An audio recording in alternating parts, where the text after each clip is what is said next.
ಒಂದ್ ನಿಮಿಷ ಕೇಳಿ, ಯಾರು ಇಲ್ಲಿ ಶಾಶ್ವತ ಅಲ್ಲ ಅಲ್ವಾ? ಮಗನ್ ಮೇಲೆ ಪ್ರೀತಿ ಇದೆ, ಸಂತೋಷ. ಮಗಳು ನಿಮ್ ಹೊಟ್ಟೆಲ್ಲೇ ಹುಟ್ಟಿತ್ತಾನೆ, ಏನೋ ಇರ್ಬೋದು. ನಿಮ್ ಹೊಟ್ಟೆನಲ್ಲಿ ಹುಟ್ಟಿದ್ ಎಷ್ಟ್ ದಿನ ಈ ತರ ಮಾಡ್ಕೊಂಡು ಗಲಾಟೆ ಮಾಡ್ಕೊಂಡಿರ್ತೀರಿ? ತಾವು ದೊಡ್ಡ ಮನ್ಸ್ ಮಾಡ್ಬೇಕು. ತಮ್ಮ ಯಜಮಾನ್ರಿಗಿಲ್ಲ. ಎಲ್ಲಾರು ಅಲ್ಲಿಂದ ಬರುವಾಗ ಬೋರ್ಡಿಂಗ್ ಪಾಸ್ ತಗೊಂಡೇ ಬಂದಿದೀವಿ, ಗೊತ್ತಾಯ್ತಲ್ಲ? ವಾಪಸ್ ಹೋಗ್ಬೇಕು. ಯಾವ ಟೈಮು, ಯಾವತ್ತು, ಡೇಟು ಗೊತ್ತಿಲ್ಲ. ಅದೆಲ್ಲ ಸೀಲ್ಡ್ ಕವರ್ನಲ್ಲಿ ಕೊಟ್ಬಿಟ್ಟಿದ್ದಾರೆ, ಮುಚ್ಚಿಟ್ಟಿದ್ ಕವರ್ನಲ್ಲಿ ಕೊಟ್ಬಿಟ್ಟಿದ್ದಾನೆ ಭಗವಂತ. ಬರುವಾಗ್ಲೇನೆ ಬರ್ದ್ಬಿಟ್ಟು ಕಳಿಸ್ಬಿಟ್ಟಿದ್ದಾನೆ, ಇಂಥ ದಿನ ನೀ ಬರ್ಬೇಕು ಅಂತ. ಆ ವಿಮಾನ ಯಾವತ್ತೂ ನಿಧಾನ ಆಗಲ್ಲ, ಒಂದು ಕ್ಷಣ ನಿಧಾನ ಆಗೋದಿಲ್ಲ. ಬೇಕು ಅಂದಾಗ, ಬೇಡ ಅಂದಾಗ ಅದು ಬರುವಂತದ್ದಲ್ಲ. ನಾ ಮುಂದು, ಇನ್ನೊಬ್ಬ ಹಿಂದು, ಇನ್ನೊಬ್ಬ ಮುಂದು, ನಾನ್ ಹಿಂದು, ಅಷ್ಟೇ ಆಗ್ಬೇಕು. ಗೊತ್ತಾಯ್ತಲ್ಲ? ಕಿಂಚ ಮುಂಚ ಆಗ್ಬೋದು ಹೊರತು ಜಾಸ್ತಿ ದಿನ ಇಲ್ಲಿ ಯಾರು ಪರ್ಮನೆಂಟ್ ಆಗಿ ಇರಕ್ಕಾಗಲ್ಲ. ಈಗ ನೀವು 3 ಜನ ಬದುಕಿದಿರಿ ಕೋವಿಡ್ ನಂತರನು, ಗೊತ್ತಾಯ್ತಲ್ಲ? ಭಗವಂತ ಬದುಕ್ಸಿರೋದು ನಿಮ್ 3 ಜನನ್ನ ಚೆನ್ನಾಗಿ ಬದುಕಿ ಅಂತ. ಇಲ್ಲರ್ ಕೋವಿಡ್ ಅಲ್ಲಿ ಕರ್ಕೊಂಡ್ಬಿಡೋನು. ಎಂತೆಂತ ದೊಡ್ಡ ದೊಡ್ಡ ವ್ಯಕ್ತಿಗಳೇ ಹೋಗ್ಬಿಟ್ರಲ್ಲಮ್ಮ ಕೋವಿಡ್ ನಲ್ಲಿ. ರಾಜಕಾರಣಿಗಳು ಹೊರಟೋದ್ರು, ಇದ್ದಂತ ಮಿನಿಸ್ಟರ್ ಹೋಗ್ಬಿಟ್ರು, ಲಾಯರ್ಗಳು ತೀರ್ಕೊಂಡು ಹೋಗ್ಬಿಟ್ರು, ಪಾರ್ಟಿ ಕೂಲಿ ಮಾಡೋನಿಂದ ಹಿಡಿದು ಮಿನಿಸ್ಟರ್ ತನಕ ಯಾರನ್ನೂ ಉಳಿಸ್ಕೊಳ್ಳಿಲ್ಲ ಕೋವಿಡ್, ಎಲ್ರನ್ನೂ ತಿನ್ಕೊಂಡು ಹೋಗ್ಬಿಡ್ತು. ಹಾಗಿದ್ದಂತ ಪಕ್ಷದಲ್ಲಿ ಉಳಿದಿರೋರೆಲ್ಲಾರನ್ನು ಕಷ್ಟ ನಂಗೆ ಗೊತ್ತಾಗಿದೆ, ನಾನೆಲ್ಲ ಪೇಪರ್ ಎಲ್ಲ ಓದಿದ್ದೀನಿ.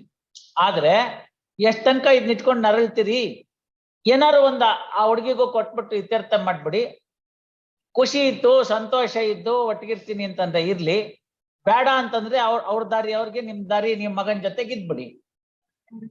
ಖಂಡಿತ ಮಾತಾಡಿ. ಅಲ್ಲಿ ಮೈಕ್ ತಗೊಳ್ಳಿ, ಮಾತಾಡಿಮ್ಮ, ಮಾತಾಡಿ, ಏನ್ ತೊಂದ್ರೆ ಇಲ್ಲ.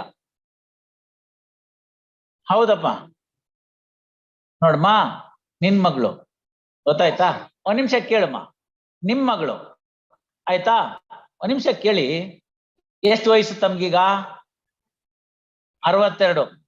ಇವಳು ಹುಟ್ಟದ್ಲಲ್ಲ, ನಿಮ್ ತೊಡೆ ಮೇಲೆ ಹಾಕೊಂಡಿದ್ರಲ್ಲ, ಎಷ್ಟ್ ದಿನ 1, 2 ಮಾಡಿದಳೆ? ತೊಡೆ ಕತ್ತರಿಸ್ಕೊಂಡ್ಬಿಟ್ರೇನು? ತೊಡೆ ಕತ್ತರಿಸ್ಕೊಂಡ್ರ ಹೋಗಿ ಬಟ್ಟೆ ಬದಲಾಯಿಸಿದ್ರ? ಹೇಳಿ, ಬಟ್ಟೆ ಬದಲಾಯಿಸಿದ್ರಿ ತಾನೆ? ಇದು 1, 2 ಮಗು ಮಾಡ್ಬಿಡ್ತು ನನ್ ತೊಡೆ ಮೇಲೆ ಅಂತ ತೊಡೆ ಕತ್ತರಿಸಾಕ್ ಬಿಸಾಕ್ಬಿಟ್ರ? ಮಕ್ಕಳು ಮಿಸ್ಟೇಕ್ಗಳು ಮಾಡ್ತಾರೆ, ಗೊತ್ತಾಯ್ತಲ್ಲ? ದೊಡ್ಡವರಾದವರು ನಾವು ಸ್ವಲ್ಪ ದೊಡ್ಡ ಮನಸ್ಸಿನಿಂದ ಅದನ್ನ ಬೇರೆ ಮಾಡ್ಬೇಕು. ಆಯ್ತು, ನಿಮ್ಗಳ ಮಧ್ಯದಲ್ಲಿ ಸಾಮರಸ್ಯ ಇಲ್ಲ, ನಿಮ್ಗೆ ಅವಳು ಕಂಡ್ರೆ ಆಗೋದಿಲ್ಲ, ಅವಳು ನಿಮ್ ಮೇಲೆಲ್ಲ ಈ ತರ ಪೊಲೀಸ್ ಕಂಪ್ಲೇಂಟ್ ಎಲ್ಲ ಕೊಟ್ಲು, ಏನೇನೋ ಮಾಡಿದ್ಲು, ಒಪ್ಪೋಣ. ಅದು ಆಕೆ ಮಾಡಿರೋ ತಪ್ಪಿರ್ಬೋದು, ಅದು ಒಪ್ಪೋಣ. ನಿಮ್ ಮಾತಿನಂತೆ ಒಪ್ಪಿದ್ರು ಕೂಡ ಅವೆಲ್ಲ ಕಾನೂನಾತ್ಮಕವಾಗಿ ಅವಳಿಗೆ ಬರ್ಬೇಕಾದ ಪ್ರಾಪರ್ಟಿನಲ್ಲಿ ರೈಟ್ ನ ಕಡಿಮೆ ಮಾಡೋದಿಲ್ಲ, ಗೊತ್ತಾಯ್ತಲ್ಲ? ಇವತ್ತಲ್ಲ ನಾಳೆ ಕೊಡ್ಬೇಕು. ನಿಮ್ ಮನ್ಸಿನಲ್ಲಿ ಏನ್ ಬಂದ್ಬಿಟ್ಟಿದೆ? ನಮ್ಗೆಲ್ಲ ಇಷ್ಟು ಕಾಡಿಸಿದ್ಲಲ್ಲ, ನಾವಿರೋ ತನಕ ಅವಳಿಗೆ ಪಾಲ್ ಕೊಡೋದ್ ಬೇಡ ಅಂತ. ಇದು ತಪ್ಪು. ನಾವು ದೊಡ್ಡವರು, ಗೊತ್ತಾಯ್ತಮ್ಮ? ತಾವು ಅವ್ರ ತಾಯಿ, ತಾವು ಕ್ಷಮಿಸ್ದಲ್ನೇ ಇದ್ರೆ ಇನ್ಯಾರು ಕ್ಷಮಿಸ್ತಾರಮ್ಮ? ಅದಾಯ್ತು, ಆಗಿದ್ದೆಲ್ಲ ತಪ್ಪು ಸರಿ ಎಲ್ಲ ಆ ಕಡೆಗೆ ಬಿಡಿ. ಈಗ ನಿಮ್ ಮನ್ಸಿನಲ್ಲಿ ನೀವು ನಿಮ್ ಮಗ ಕೂತ್ಕೊಂಡು ಅವಳಿಗೇನಾದ್ರು ಕೊಡ್ತೀನಿ ಅಂತಂದ್ರೆ ನಾನು ಅವಳಿಗೆ ಹೇಳ್ತೀನಿ, ನೋಡಮ್ಮ ಇಷ್ಟು ತಗೋ, ನಿಮ್ ಪ್ರಾಪರ್ಟಿನಲ್ಲಿ ನೀವೇನು ಕೇಳಕ್ಕಾಗೋದಿಲ್ಲ, ನಿಮ್ಮ ಯಜಮಾನ್ರ ಪ್ರಾಪರ್ಟಿನಲ್ಲಿ ಆಕೆಗೂ ಒಂದ್ ಸ್ವಲ್ಪ ಭಾಗ ಬರ್ಬೇಕು. ಅದನ್ನ ವಿಲ್ಲು ಪಲ್ಲು ಬರ್ದಿದ್ದಾರೆ, ಅದಕ್ಕೆ ಲಾಯರ್ ಇದ್ದಾರೆ, ಶ್ಯಾಮ್ ಪ್ರಸಾದ್ ಅವ್ರು ಕೇಪಬಲ್ ಲಾಯರ್. ನಿಮ್ ಕಡೆ ಲಾಯರ್ ಏನ್ ಕಡಿಮೆ ಏನಿಲ್ಲ. ಆಕೆನೂ LLB ಓದಿದ್ದಾಳೆ, ಅವಳಿಗೂ ಎಲ್ಲ ಕಾನೂನು ಗೊತ್ತಿದೆ, ಗೊತ್ತಾಯ್ತಲ್ಲ? ಇದನ್ನ ಹೊರತಿಟ್ಬಿಟ್ಟು ಇಷ್ಟು ಕೊಟ್ಬಿಡ್ತೀನಿ ಅಂತಂದ್ರೆ ಈ ಕೇಸ್ ಇಲ್ಲಿ ಮುಗ್ದೋಗುತ್ತೆ. ಆಮೇಲೆ ರಕ್ತ ಸಂಬಂಧ ಅಷ್ಟೇ ಇರೋದು. ನಿಮ್ಗೆ ಆ ಖುಷಿ ಇದ್ದು, ಅವಳಿಗೂ ಖುಷಿ ಇದ್ದು, ನಾನ್ ಮಾಡಿರೋದ್ ತಪ್ಪು ಅಂತ ಅವಳೆಲ್ಲ ಬಂದು ತಿಳ್ಕೊಂಡು ವಾಪಸ್ ನಿಮ್ಮ ಹತ್ರ ಬರ್ತೀನಿ ಅಂತಂದ್ರೆ, ಹೋಗಿ ಬಂದು ಮಾಡ್ಕೋತೀನಿ ಅಂದ್ರೆ, ಸೇರ್ಸೋದು ಬಿಡೋದು ನಿಮ್ಮಿಷ್ಟ, ಗೊತ್ತಾಯ್ತಲ್ಲ? ಈ ಗೊಂದಲಗಳು ಮುಗ್ದೋಗ್ಬಿಡುತ್ತೆ. ರಾಮಕೃಷ್ಣ ಅಂತ ನೆಮ್ಮದಿಯಾಗಿರ್ಬೋದು ಉಳಿದಿದ್ದಷ್ಟು ವರ್ಷ. ಇನ್ನು 62 ಬದುಕಲ್ವೇ? ಅದಕ್ಕೆ ಇದ್ದಷ್ಟು ದಿನ ನೆಮ್ಮದಿಯಾಗಿ ರಾಮಕೃಷ್ಣ ಅಂತ ಇರ್ಬೋದು. ಕೇಳಿ, ಯಾವತ್ತಾದ್ರೂ ದೇವ್ರ ಉಂಡಿಗೆ ದುಡ್ಡು ಹಾಕಿದ್ದೀರಾ? ಹಾಕಿದಿರ್ತಾನೆ, ಕಳಿಸ್ತಿಯಲ್ಲಮ್ಮ, ಅದೇನಾಯ್ತು ಅಂತ ನೀವು ಯೋಚನೆ ಮಾಡಿದ್ದೀರಾ? ಹಂಗೆ ಅವಳಿಗೆ ಸೇರಿದ್ದು, ಅವಳಲ್ಲಿರೋ ದೇವ್ರಿಗೆ ಸೇರಿದ್ದು, ಬಿಟ್ಬಿಡಿ, ಗೊತ್ತಾಯ್ತಲ್ಲ? ಇಲ್ಲಿ ಕೇಳಿ, ನಿಮ್ಗೆ ಆ ಭಯ ಇದ್ರೆ ಅವಳಿಗೆ ಜೀವಿತವಾಗಿರೋ ತನಕ ಅಂತ ಮಾಡಿ, ಆಮೇಲೆ ಇನ್ಯಾರಿಗೋ ಸೇರ್ಬೇಕು ಅಂತ ಮಾಡಿ, ನಿಮ್ ಪ್ರಾಪರ್ಟಿಗೆ ಸಂಬಂಧಪಟ್ಟಾಗೆ. ಕೊಡ್ಬೇಡಮ್ಮ, ಇಟ್ಕೋ. ಏನ್ ಮಾಡ್ತೀಯ? ಮುಂದೇನ್ ಮಾಡ್ತೀಯ? ಮುಂದೆ ಅಂದ್ರೆ ಯಾವತ್ ನಾಳೆ ನೋಡಿದ್ಯೇನು ನೀನು? ಸ್ವಲ್ಪ ಅಂದ್ರೆ ಎಷ್ಟು ವರ್ಷ? ಒಂದ್ 10 ವರ್ಷನಾ? 20 ವರ್ಷನಾ? ನೀ ಸುಮ್ನಿರ್ಬೇಕಯ್ಯ, ನೀ ಸುಮ್ನಿರ್ಬೇಕು. ನೀ ಸುಮ್ನಿರ್ಬೇಕು. ನಿಮ್ ಹಿಂದ್ಗಡೆ ನಿಂತ್ಕೊಂಡು ಕೊಡ್ಬೇಡ ಅಂತ ಹೇಳ್ತಾ ಇದ್ದಾನೆ. You are before the court mister, you are before the court, you can't do that. ಅರ್ಥ ಆಯ್ತಾ ಇಲ್ಲ? ಅಮ್ಮ, ನನ್ನ ಕಣ್ಣು ಕಿವಿ ಎರಡು ಚುರುಕಾಗಿದೆ, ಗೊತ್ತಾಯ್ತಲ್ಲ? ಬಿಡಿ. ಅದು ಕೊಡ್ಬೇಕು ಬೇಡ ಅನ್ನೋದನ್ನ ನೀವು ಇತ್ಯರ್ಥ ಮಾಡ್ಲಿಲ್ಲ ಅಂದ್ರೆ ಕೋರ್ಟ್ ಇತ್ಯರ್ಥ ಮಾಡುತ್ತೆ. ಅವತ್ತಿನ ದಿವಸ ಇನ್ನಷ್ಟು ದ್ವೇಷ ಬೆಳೆಯುತ್ತೆ. ಯೋಚನೆ ಮಾಡಿ ಕೂತ್ಕೊಳ್ಳಿ. ಏನೋ ಕೊಡ್ಬೇಕು ಅಂತಿದೆ ಅಂತ ನಿಮ್ ಮನ್ಸಲ್ಲಿ ಬಂತಲ್ಲ, ಭಗವಂತ ಹೇಳಿಸಿರೋ ಮಾತನ್ನು, ಗೊತ್ತಾಯ್ತಲ್ಲ? ಏನ್ ಕೊಡ್ಬೇಕು ಅಂತಿದ್ದೀರಾ ಅನ್ನೋದನ್ನ ಹೇಳಿ. ಬೇಡಮ್ಮ ಕೊಡ್ಬೇಡ, ಇಟ್ಕೋ. ಯಾರು ಬೇಡ ಅಂತಾರೆ? ಏನ್ ತಗೊಂಡೋಗಿದ್ದಾರೆ ಯಾರು ಇಲ್ಲಿಂದ ಹೋಗುವಾಗ? ಮತ್ತೆ ಕೊಡ್ತೀನಿ ಅಂತ ಬಂದ್ಮೇಲೆ ಕೊಡ್ಬೇಕು. ಅದನ್ನ ಕಳೆದು ಬಿಡ್ತಾರೆ ಅನ್ನೋದಕ್ಕೆಲ್ಲ ಏನ್ ಬೇಕೋ ಸೂಕ್ತವಾಗಿ ಬರೆಯೋಣ. ಅದೇನ್ ಬರೀಬೇಕು ಅದನ್ನ. ಇನ್ನು ನಿಮ್ ತಂದೆ, ನಿಮ್ಮ ಯಜಮಾನ್ರ ಪ್ರಾಪರ್ಟಿನಲ್ಲಿ ಅವ್ರಿಗೆ 1/3 ಭಾಗ ಇದೆ, ಅದಕ್ಕೆ ಏನ್ ಮಾಡ್ತೀರಿ ಹೇಳಿ? ಇವತ್ತೇ ಕೊಟ್ಬಿಡಿ 1/3. ಸುಮ್ನೆ ಇರೋದ್ಕಳೆ ಅವ್ರಿಗೆ. ಆಚ್ಕೋಗು, ಆಚ್ಕೊಳಿಸ್ರಿ ಅವನ್ನ. No, you send him off. That fellow doesn't behave properly in the court. ಇಲ್ಲೇ ನಿಂತ್ಕೊಂಡು ಹೇಳ್ಕೊಡ್ಬೇಡ ಕಣೆ ಅಂದ್ರೆ ಅಲ್ಲೇ ನಿಂತ್ಕೊಂಡು ಹೇಳ್ಕೊಡ್ತಾನೆ. No, he said he was tutoring her. When I am enquiring the party, he should not know. ಅವನಿಂದಾನೆ ಎಲ್ಲ ಕೆಟ್ಟೋಗಿದೆ ಇದೆಲ್ಲ. ಅವ್ನು ಕೂತ್ಕೊಂಡು ಇಲ್ಲೇನೆ ಕೋರ್ಟ್ ನಲ್ಲಿ, ಹೈಕೋರ್ಟ್ ನಲ್ಲಿ ಹಿಂಗ್ ಬಿಹೇವ್ ಮಾಡೋನ್, ಮನೇಲಿ ಇನ್ವೆಸ್ಟ್ ಮಾಡೋಣ. ಯೋಚನೆ ಮಾಡಿ, ಗೊತ್ತಾಯ್ತಲ್ಲ? ಕಾನೂನಿಂದ ತೀರ್ಮಾನ ಆಗ್ಬೇಕು ಅಂತಂದ್ರೆ ತೀರ್ಮಾನ ಆಗತ್ತೆ. ಅದಕ್ಕೆ ನಾವಿಷ್ಟೆಲ್ಲ ಕಷ್ಟ ಪಡ್ಬೇಕಾಗಿಲ್ಲ.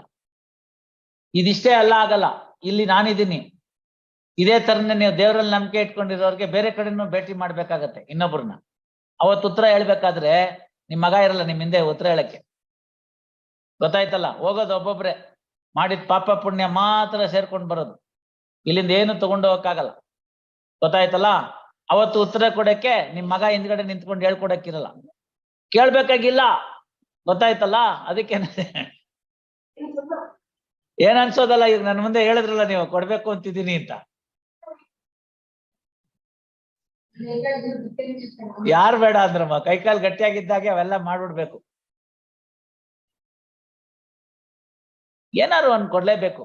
ಅವ್ರಿಗೇನ್ ಕೊಡ್ತೀರಾ ಅಂತ ಹೇಳಿದ್ರೆ ಏನಾರು ಇತ್ಯರ್ಥ ಮಾಡ್ಬೋದು. 2 ಮನೆ ಇದೆಯಾ? ನಿಮ್ ಯಜಮಾನ್ರದೊಂದು, ನಿಮ್ದೊಂದು. ನಿಮ್ದು ಮನೆನಾ ಆಸ್ತಿನ?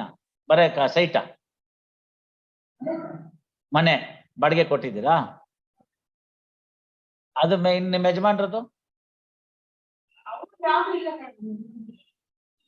Two properties are there.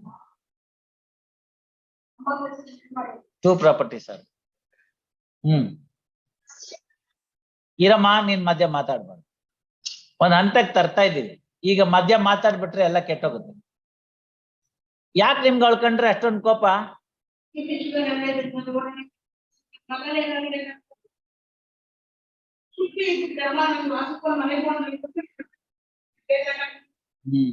ಅದೇ ಮದುವೆ ಮಾಡಿದ್ದೀರಾ? ಸುಮ್ನೆ ನಾನು ನೆಕ್ಸ್ಟ್ ಬರ್ತಾ ಇದ್ದೆ, ನೀವು ಕೇಳಕ್ ಮುಂಚೆ ಮದುವೆ ಮಾಡಿದ್ದೀರಾ?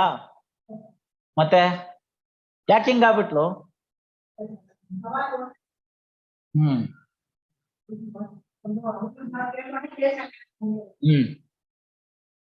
ಈಗೆಲ್ಲ ಸರಿ ಹೋಗ್ತೀನಿ, ನಂದೆಲ್ಲ ತಪ್ಪಾಯ್ತು ಅಂದ್ರೆ? ಅಲ್ಲ, ಒಂದ್ ವೇಳೆ ಅವಳಂಗ ಅಂತೀನಿ ಅಂದ್ರೆ ನೀವು ಕ್ಷಮಿಸ್ತೀರಾ? ಅಲ್ಲಮ್ಮ, ಈಗ ಅದೆಲ್ಲ ಬೇಡ ಅಂತೇಳಿ ಸಮಾಧಾನವಾಗಿದ್ದು, ನಂದಾಗಿದ್ದೆಲ್ಲ ತಪ್ಪಾಯ್ತು, ನನ್ ಕ್ಷಮಿಸಿ ಅಂತ ಕೇಳ್ರಿ, ನೀವು ಕ್ಷಮಿಸ್ಬೇಡ್ವಾ? ತಾಯಿ ಆದವಳು ಯೋಚನೆ ಮಾಡಿ. ಸುಮ್ನೆ ನಾನು ಹೇಳೋದೇನಂದ್ರೆ, ಇದಾಗುತ್ತೋ ಬಿಡುತ್ತೋ ಅದ್ ಬೇರೆ ಪ್ರಶ್ನೆ. ಸಮಾಜ ನೋಡಿ, ನೀವು ದೊಡ್ಡವರು, ನಿಮ್ ಕರಳು ಕುಡಿ. ಏನಾದ್ರು ಹೆಚ್ಚು ಕಮ್ಮಿ ಅಂತ ಆದ್ರೆ ನಿಮ್ಗೆ ಒಳಗಡೆನೆ ಮನ್ಸಿನಲ್ಲಿ ಅಯ್ಯೋ ಅನ್ಸಲ್ವಾ? ಅನ್ಸುತ್ತೆ. ಈಗ ನಿಮಗ್ ತೊಂದ್ರೆ ಕೊಟ್ಲು, ಅದೆಲ್ಲ ಕರೆಕ್ಟು, ಒಪ್ಪೋದ್ರಿ. ಅವಳಿಗೇನಾದ್ರು ಆದ್ರೆ ನಿಮ್ ಕರಳು ಸುಮ್ನಿರುತ್ತಾ? ಅದೊಂದು ಒಳಗಡೆ ಇರೋ ಕರುಣೆ ಕಕ್ಲಾತಿಯಿಂದ ತಾನೇ ಇಷ್ಟೆಲ್ಲ ನೀವು ಅವಳಿಗೆ ಹೇಳ್ತಿರೋದು. ಮುಂದೆ ಕೊಟ್ರು ನನ್ನ ಹಾಳು ಮಾಡ್ಕೊಂಡ್ಬಿಡ್ತಾಳೆ ಅನ್ನೋದು ಇರೋ ಇಂಟ್ರೆಸ್ಟ್ ಯಾಕೆ? ಅವಳು ಏನಾದ್ರು ಮಾಡ್ಕೊತಾಳೆ ನಮಗ್ ಬೇಡ ಅಂತ ಆದ್ರೆ. ಹಾಳಾಗ್ಬಾರ್ದು. ಇನ್ನೊಂದ್ ಜಾಗದಲ್ಲಿ ಏನಾದ್ರು ಇರಕ್ ಒಂದ್ ಸ್ವಲ್ಪ ಆಸಕ್ತಿ ಕೊಡಿ. ಅಲ್ಲಮ್ಮ, ಇರೋ ಜಾಗದಲ್ಲಿ ಒಂಚೂರು ಅವಕಾಶ ಕೊಡಿ. ಅಲ್ಲೆಲ್ಲಾರು ಇನ್ನೊಂದು ಪ್ರಾಪರ್ಟಿ ಇದೆಯಲ್ಲ, ಅದ್ರಲ್ಲಿ ಸ್ವಲ್ಪ ಭಾಗ ಕೊಡಿ, ಇರ್ಲಿ.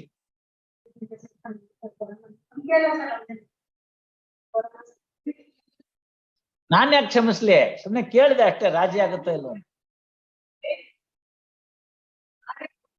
ನೀವೇನ್ ಅಂತ ತಪ್ಪು ಮಾಡಿಲ್ಲ, ಕ್ಷಮಿಸುವಂತದ್ದು ಗೊತ್ತಾಯ್ತಲ್ಲ. ಸುಮ್ನೆ ಕೇಳಿದೆ. ಈ ಆಸ್ತಿಗೋಸ್ಕರ ಒಂದ್ ಫ್ಯಾಮಿಲಿ ಹಾಳಾಗೋಗ್ಬಿಡ್ತಾ ಇದೆಯಲ್ಲ, ಏನಾದ್ರು ರಾಜಿ ಆದ್ರೆ ಒಂದು ಫ್ಯಾಮಿಲಿ ಸರಿ ಹೋಗುತ್ತಲ್ಲ, ಒಂದು ಸಂಸಾರ ನೀಟಾಗಿ ಆಗುತ್ತೆ, ತಾಯಿ ಮಕ್ಕಳು ಎಲ್ಲ ಒಟ್ಟಿಗಿರ್ತಾರೆ ಅನ್ನೋ ಉದ್ದೇಶಕ್ಕೆ ಕೇಳಿದ್ದೆ. ಬೇಡ ಬಿಡಿ.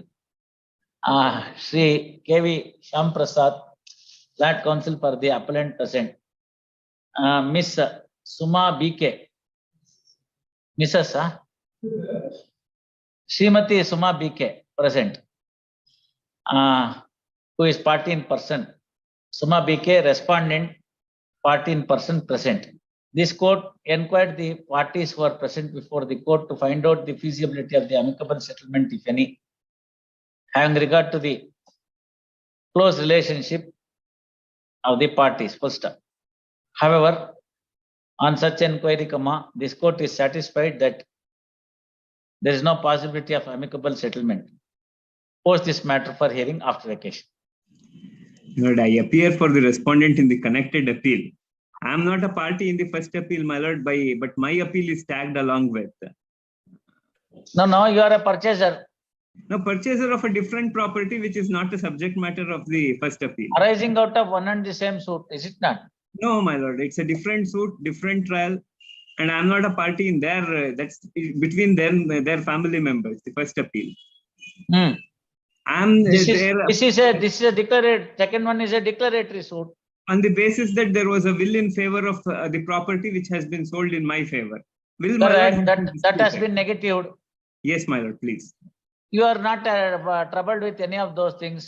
Yes, my lord, but my appeal has been tagged with their appeal, where they are fighting among themselves for their property, which is not. Let them know. Let them know. Madly, but ನಂದು 2015 ಇಸ್ವಿ appeal, ಅವ್ರು 17 ಮೇಲೆ ಬಂದ್ಬಿಟ್ಟಿದೆ. ಅದೆಲ್ಲ ಏನ್ 10, 17 ಎಲ್ಲ ಬರೇ number ಅಷ್ಟೇ. ಇಲ್ಲ, ಯಾಕೆಂದ್ರೆ ಸೀರಿಯಲ್ ನಂಬರ್ 47 ಆಗೋಯ್ತು ಇವತ್ತು.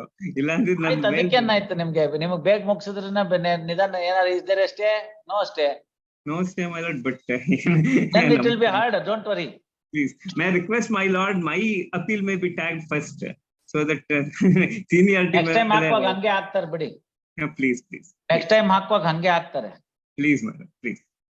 Why do you want both this matter to be connected, Mr. Shyam Prasad? No, we can disjunct now. Varkuma, it is submitted that RFA number 1034 of 2010 is arising out of judgment and decree passed in OS number 4454 of 2001. 4454 of 2001, and that is in respect of the property left behind by Sri TL Krishnamurthy. First, BK Manjunath, who is one of the parties, who is one of the appellants in RFA 1586, one of the appellant in RFA number 1856 of 2017. What do you call it? 1856 of 2010. BK Manjunath, he is one of the appellants in RFA number 1856 of 2017. He is the appellant in RFA number 1034 of 2010. First, the subject matter and the consideration of the legal issues and factual aspects in both the appeals are altogether different.